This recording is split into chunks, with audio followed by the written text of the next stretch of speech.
मुझे तुम अलविदा कह दो, मैं तुमको बोझ लगता हूँ।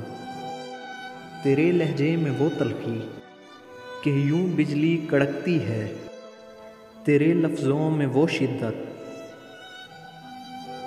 कि बादल ज़ोर से गरजे। मैं तुमसे बात करता हूँ, मुझे एहसास होता है कि तुम अब वो नहीं जाना जिसे मुझसे मोहब्बत थी, वो जिसकी झील आँखों में मेरा ही अक्स रहता था।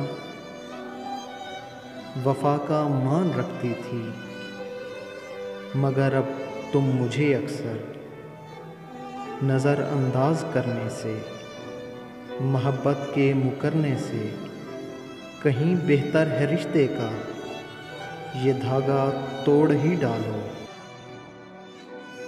मुझे तुम अलविदा कह दो, मैं तुमको बोझ लगता हूँ। मुझे तुम अलविदा कह दो।